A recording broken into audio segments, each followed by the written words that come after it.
Hi friends, మనము video ద్వారా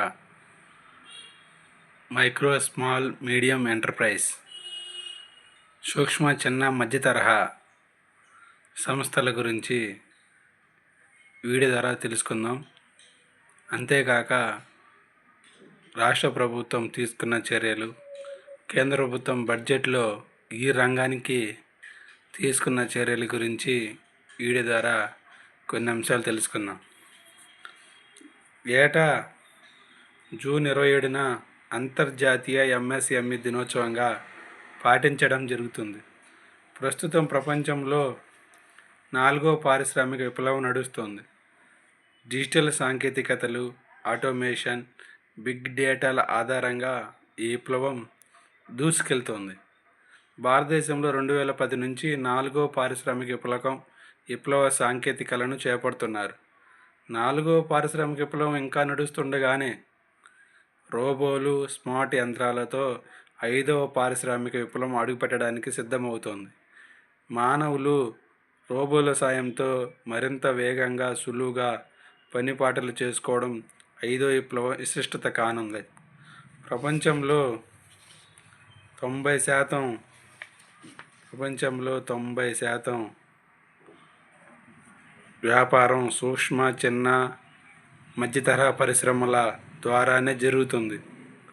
70% వరకు ఉద్యోగాలను ఈ పరిశ్రమలే కల్పిస్తున్నాయి.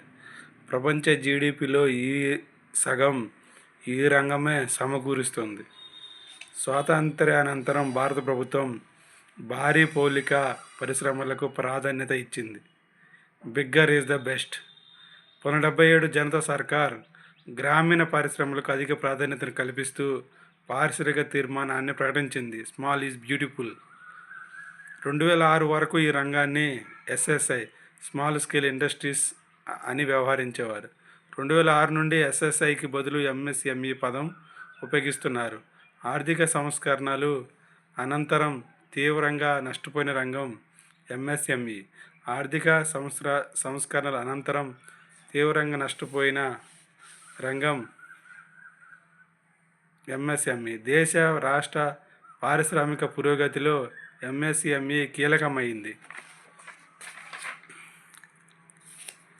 ఎంఎస్ఎంఈ వలన కలుగు ప్రయోజనాలు: ఉద్యోగ అవకాశాలు, తక్కువ పెట్టుబడితో సులభంగా ప్రారంభించుట, వనరులను పూర్తి స్థాయిలో వినియోగించుట, ప్రాంతీయ అసమానాల తగ్గింపు, పారిశ్రామిక వికేంద్రీకరణ, ఎగుమతులను ప్రోత్సహించుట, అల్ప నైపుణ్యం గల వారికి కూడా ఉపాధి అవకాశాలు, భారీ పరిశ్రమలకు అవసరమైన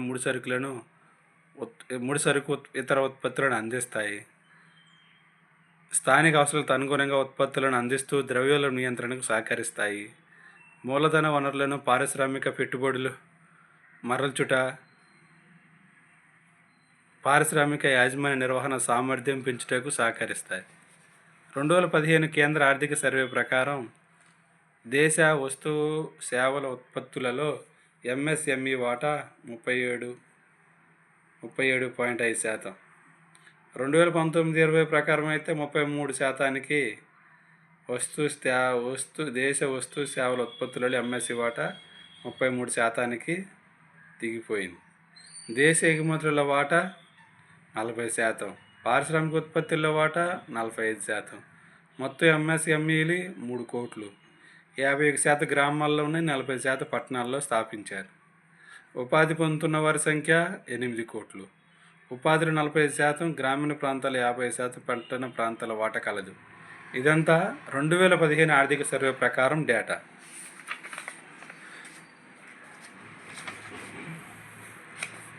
నిర్వచనం: 2006 micro small medium enterprises development act MSME ప్రకారం ఉత్పత్తి రంగంలో యంత్రాలపై పెట్టుబడుల ఆధారంగా, సేవా రంగంలో పరికరాలపై పెట్టుబడి ఆధారంగా నిర్వచనం గలదు. ఉత్పత్తి రంగం మరియు సేవా రంగంలో గల వాటిని ఎంటర్ప్రైజ్ అందరు. పరిశ్రమలను 3 రకాలుగా విభజించారు. మైక్రో రంగము మైక్రో, స్మాల్, మీడియం, సూక్ష్మ, చిన్న, మధ్య తరహా. ఉత్పత్తి రంగం యంత్రము, పెట్టుబడి 25 లక్షల వరకు పెట్టుబడి ఉన్నదానిని ఉత్పత్తి రంగంలో 25 లక్షలు ఉన్న మైక్రో అంటారు. ఉత్పత్తి రంగంలో 25 లక్షల నుంచి 5 కోట్ల వరకు ఉన్న దాన్ని చిన్న తరహా అంటారు. 5 కోట్ల నుంచి 10 కోట్ల మధ్యలో ఉన్న పెట్టుబడి పెడితే ఉత్పత్తి రంగంలో దాన్ని మధ్య తరహా మీడియం అంటారు. అదేవిధంగా సేవా రంగంలో 10 లక్షల లోపు పెట్టుబడి పెడితే మైక్రో, 2 కోట్ల లోపు పెట్టుబడి పెడితే స్మాల్, 5 కోట్ల వరకు పెట్టుబడి పెడితే మీడియం, 10 కోట్లకు మించి లేదా 5 కోట్లకు మించి పెట్టుబడి గల వాటిని భారీ పరిశ్రమలు అనవచ్చు, లార్జ్ స్కేల్ ఇండస్ట్రీస్. ఏపీ ప్రభుత్వం ప్రకారం మెగా ప్రాజెక్ట్ అనగా పెట్టుబడి 500 కోట్లు మించి ఉండాలి. తెలంగాణ ప్రభుత్వం ప్రకారం మెగా ప్రాజెక్ట్ అనగా పెట్టుబడి 200 కోట్లు లేదా ప్రత్యక్ష ఉపాధి 1000 మంది ఉండాలి. కుటుంబ సభ్యుల సహకారంతో ఇంటి ఆవరణను ఉపయోగిస్తూ స్థానికంగా లభించే ముడిసరుకు స్థానిక అవసరాల మేరకు అతి తక్కువ పెట్టుబడి, తక్కువ యంత్రాలతో ఉత్పత్తి అందించే పరిశ్రమలు గృహ పరిశ్రమలు లేదా గ్రామీణ పరిశ్రమలు అని వ్యవహరిస్తారు. వీటిని కుటీర పరిశ్రమలుగా కూడా వ్యవహరిస్తారు.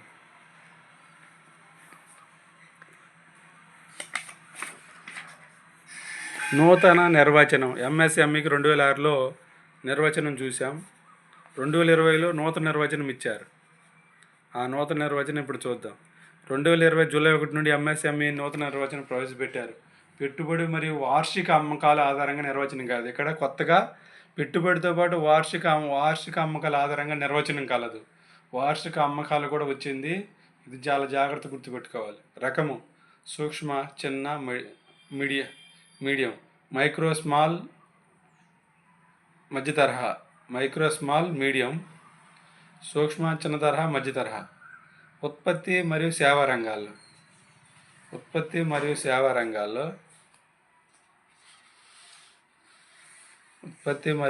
రంగాల్లో పరిశ్రమలు. యంత్ర పరికరాలపై మొత్తం పెట్టుబడి గరిష్టంగా 1 కోటి రూపాయలు. వార్షిక అమ్మకాలు 5 కోట్లు. 1 × 5 5 కోట్లు అంటే 5 టైమ్స్. పెట్టుబడికి అమ్మకాలు 5 రెట్లు ఉండాలి. పెట్టుబడి 1 కోటి అయితే అమ్మకాలు 5 కోట్లు ఉండాలి. దీనిని సూక్ష్మ, మైక్రో అంటారు. యంత్ర పరికరాలపై మొత్తం పెట్టుబడి గరిష్టంగా 10 కోట్లు × 5 50 కోట్లకు మించరాదు. 10 కోట్లు పెట్టుబడి, 50 కోట్ల అమ్మకాలు ఉంటే చిన్న తరహా. అదేవిధంగా యంత్ర పరికరాలపై మొత్తం పెట్టుబడి గరిష్టంగా 50 కోట్లు, వార్షిక అమ్మకాలు 250 కోట్లు ఉంటే మీడియం. అంటే 5 కోట్లు, 50 కోట్లు, 250 కోట్లు. ఇది అమ్మకాలు 5 కోట్లు, 50 కోట్లు, 250 కోట్లు. తర్వాత 2018 కేంద్ర బడ్జెట్లో ఎంఎస్ఎంఈలకు కార్పొరేషన్ పన్ను 30% నుండి 20% తగ్గించారు. 2018 కేంద్ర బడ్జెట్లో కార్పొరేషన్ పన్ను 30% నుంచి 20%కి తగ్గించారు. ఎంఎస్ఎంఈ కాయిల 1991 ఎల్పిజి సంస్కరణల అనంతరం ఈ రంగం కాయిల పడడం వేగంగా పెరుగుతుంది. కేంద్ర ప్రభుత్వం కాయిలకు ప్రధానంగా 8 కారణాలను పేర్కొంది. 1. ఉత్పత్తులకు తగిన డిమాండ్ లేకపోవడం. 65% కాయిలకు ఇదే కారణం. ఎన్ని కారణాలు ఉన్నప్పటికీ ఉత్పత్తులు తగిన డిమాండ్ లేకపోవడం 60% కాయిలకు ఇదే కారణం. తర్వాత నిధులు, రుణ వసతి కొరత. ఈ పాయింట్ మనం అండర్లైన్ చేసుకోవాలి. నిధులు, రుణ వసతి కొరత. ఇప్పుడు దీనికి ఈ 2024 జూలై పూర్తి స్థాయి బడ్జెట్లో కేంద్ర ప్రభుత్వం రుణ హామీ పథకం, క్రెడిట్ గ్యారెంటీ పథకాన్ని ప్రవేశపెట్టింది. అది వీడియోలో చివరిలో చూద్దాము. ముడిసరుకు కొరత, విద్యుత్ కొరత, యాజమాన్య కార్మిక తగులు, పురాతన యంత్రాల వినియోగం, యాజమాన్య నిర్వహణ లోపాలు, ప్రభుత్వ ఆదరణ తగ్గడం. తర్వాత బోర్డ్స్ ఏర్పాటు, ప్రభుత్వం కొన్ని చర్యలు తీసుకుంది. ఈ రంగమును ప్రోత్సహించడానికి కేంద్ర ప్రభుత్వం కొన్ని బోర్డులను ఏర్పాటు చేసింది. కేంద్ర సిల్క్ బోర్డు బెంగళూరు, కొబ్బరి పీచు పరిశ్రమ బోర్డు కొచ్చిన్, చేనేత పరిశ్రమ బోర్డు న్యూఢిల్లీ, గ్రామీణ పరిశ్రమల బోర్డు న్యూఢిల్లీ, అఖిల భారత చేతివృత్తుల బోర్డు న్యూఢిల్లీ. తర్వాత కొన్ని సంస్థలను వీటి కోసం ఏర్పాటు చేసింది. 1954లో SIDO, small industry development organisation, Ford Foundation సహకారంతో ఏర్పాటు చేశారు. 1955లో NSIC, national small industrial corporation. 1957లో KVIC, Khadi village industrial commission. 1962లో national institute for MSME Hyderabad. జాతీయ స్థాయిలో ఎంఎస్ఎంఈ నైపుణ్యంలో భాగంగా శిక్షణ, డిప్లొమా కోర్సులు, స్కిల్ డెవలప్మెంట్ మొదలగు సేవలను అందిస్తుంది. 1990లో SIDBI small industries development bank of India, Lucknow విత్త సదుపాయం లేదా రుణ సదుపాయం అందించటంలో జాతీయ స్థాయి శిఖరాగ్ర సంస్థ. ఎపెక్స్ ఫైనాన్స్ ఇన్స్టిట్యూట్ అన్నమాట. 1993 Indian institute of entrepreneurship Guwahati కేంద్రంగా ఏర్పాటు. 2006 ఎంఎస్ఎంఈ డెవలప్మెంట్ సెంటర్ పేరుతో కేరళలో ఒక శిక్షణ కేంద్రం ప్రారంభం. 2015 Mudra micro units development and refinance agency. ఎంఎస్ఎంఈలు ఎదుర్కొనే ప్రధాన సమస్య రుణ సదుపాయం.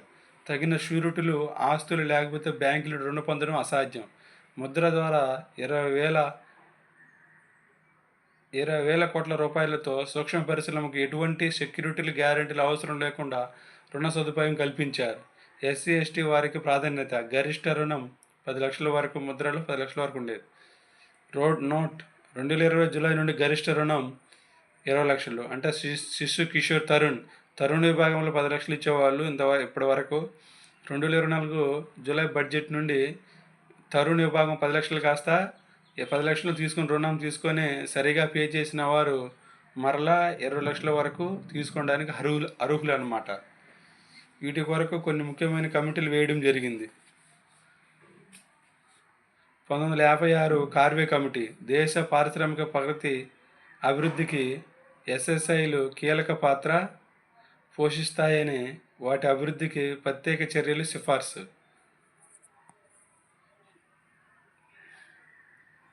1991 పిఆర్ నాయర్ కమిటీ బ్యాంకుల ద్వారా రుణ వసతిని కల్పించాలని సిఫార్సు. 1997 అబీద్ హుసేన్ కమిటీ నియమించగా ఎస్ఎస్ఐ గరిష్ట పరిమితి 3 కోట్లకు పెంచాలని, రిజర్వ్డ్ లిస్టులోని వస్తువుల సంఖ్యను దశల వారీగా తగ్గించాలని సిఫార్సు. రిజర్వ్డ్ లిస్ట్ గురించి కొంచెం తెలుసుకుందాం. Note SSI small scale industry reserved లిస్టులో 1970లో 180 రకాల వస్తువులను లిస్టులో చేర్చి ఎస్ఎస్ఐలు మినహా మిగిలిన వారు వీటిని ఉత్పత్తి చేయరాదు.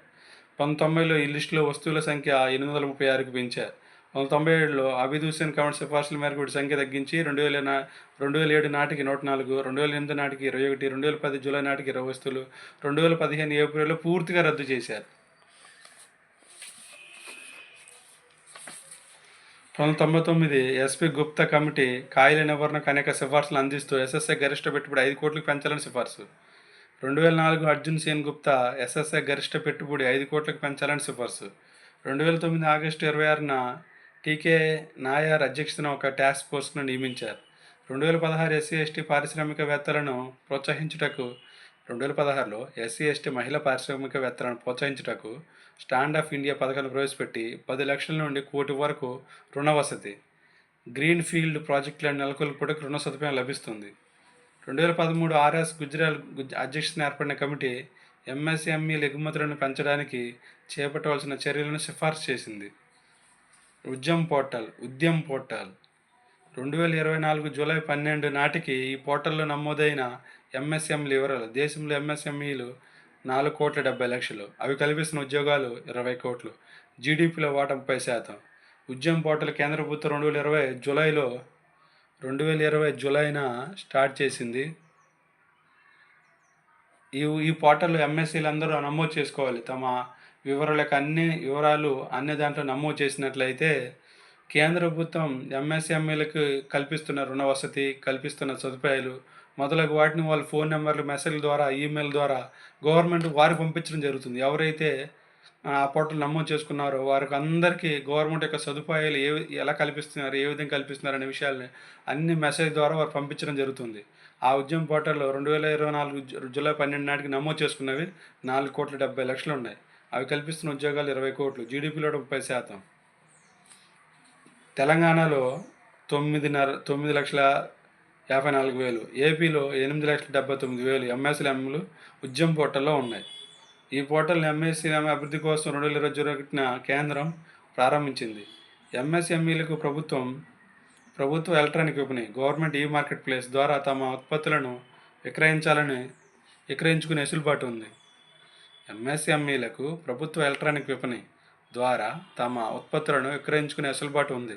2022 మార్చి 24 నాటికి జమ్ము పోర్టల్ ద్వారా 2,19,071 కోట్ల రూపాయల ఆర్డర్లు వచ్చాయి. 2025 కల్లా $5,00,00,000 ఆర్థిక వ్యవస్థ ఎదగడానికి ఎంఎస్ఎంఈలు తోడ్పడుతున్నాయి. బడ్జెట్లో కేంద్ర ప్రభుత్వం ప్రకటించిన రుణ హామీ పథకం గురించి తెలుసుకుందాం. సూక్ష్మ చిన్న మధ్యతర సంస్థలకు ఎంఎస్ఎంఈలు తోడ్పాటు అందించే దిశగా 2024-25 బడ్జెట్లో కేంద్ర ఆర్థిక మంత్రి నిర్మలా సీతారామన్ చర్యలు ప్రతిపాదించారు.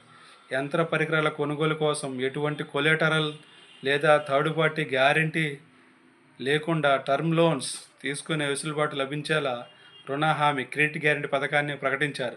దీని ప్రకారం రుణాల కోసం తనఖా సమర్పించనక్కర్లేదు. అంతేకాదు తన కోసం విడిగా సెల్ఫ్ ఫైనాన్సింగ్ గ్యారంటీ ఫండ్ను కూడా ఏర్పాటు చేయనున్నట్లు తెలిపారు. ఇది ఒక్క దరఖాస్తుదారునికి 100 కోట్ల వరకు రుణాలకు తీసుకున్న రుణం మొత్తం ఎంతైనా సరే 100 కోట్ల వరకు రుణాలకు హామీ ఇస్తుందని పేర్కొన్నారు. దీన్ని పొందేందుకు రుణగ్రహీత ముందస్తుగా నిర్దిష్ట గ్యారెంటీ ఫీజును, రుణ బ్యాలెన్స్ తగ్గే కొద్దీ వార్షిక ఫీజును కట్టాల్సి ఉంటుంది. ఎంఎస్ఎంఈలకు గడ్డు కాలంలో కూడా ఈ రుణ సదుపాయం అందుబాటులో ఉండేలా చూసేందుకు కొత్త విధానాన్ని కేంద్రం ప్రతిపాదించింది. ట్రెడ్స్ ప్లాట్ఫామ్ వినియోగించుకునేందుకు ఎంఎస్ఎంఈ కొనుగోలుదారుల టర్నోవర్ పరిమాణాన్ని 500 కోట్ల నుంచి 200 కోట్లకు కేంద్ర ప్రభుత్వం తగ్గించింది. రాష్ట్ర ప్రభుత్వం ఏం చర్యలు తీసుకున్నదో తెలుసుకుందాం. కేంద్ర ప్రభుత్వ ఆధ్వర్యంలోని క్రెడిట్ గ్యారంటీ ఫండ్ కింద అందే లబ్ధిని చిన్న పరిశ్రమలకు అందించడానికి రాష్ట్ర ప్రభుత్వం తన తరపున 100 కోట్లు కేటాయిస్తామని ముఖ్యమంత్రి చంద్రబాబు నాయుడు ప్రకటించారు. కేంద్రం నుంచి ఈ నిధికి 900 కోట్లు అందుతాయన్నారు. సూక్ష్మ చిన్న మధ్యతర పరిశ్రమలకు కొలేటరల్ సెక్యూరిటీ లేకుండా రుణాలు, ఆర్థిక ఇబ్బందులు ఉన్న పరిశ్రమలకు చేయూత అందించడానికి ఈ నిధి ఉపకరిస్తుందని వివరించారు. రాష్ట్రంలో చిన్న పరిశ్రమల ఏర్పాటుకు ముందుకొచ్చే వారికి ప్రాథమిక సమాచారం అందుబాటులో ఉండేలా టీసీఎస్ రూపొందిస్తున్న ఎంఎస్ఎంఈ1 యాప్ను 2 నెలల్లో అందుబాటులోకి తీసుకురానున్నట్లు చెప్పారు. గత ప్రభుత్వం టెక్నాలజీ సెంటర్ను కొప్పర్తికి మార్చింది. దాన్ని మళ్ళీ అమరావతికి తీసుకువచ్చాం. దీనికి అనుబంధంగా మరో 10 యూనిట్లను కేంద్ర ప్రభుత్వం ఇస్తుంది. కేంద్ర ప్రభుత్వ భాగస్వామ్యంతో కామన్ ఫెసిలిటీ సెంటర్లను రాష్ట్రంలో కనీసం 100 ఏర్పాటు చేయాలని లక్ష్యంగా పెట్టుకున్నాం. ఉమ్మడి రాష్ట్ర ప్రాతిపదికన డెవలప్మెంట్ ఫెసిలిటేషన్ ఆఫీసర్ కార్యాలయం హైదరాబాద్ ఉండటంతో ఎంఎస్ఎంఈలకు అనుమతుల కోసం అక్కడికి వెళ్లాల్సి వస్తుంది. విజయవాడలో డిఎఫ్ఓ కార్యాలయాన్ని ఏర్పాటు చేయాలని కేంద్రాన్ని కోరుతాం. Okay, thank you friends.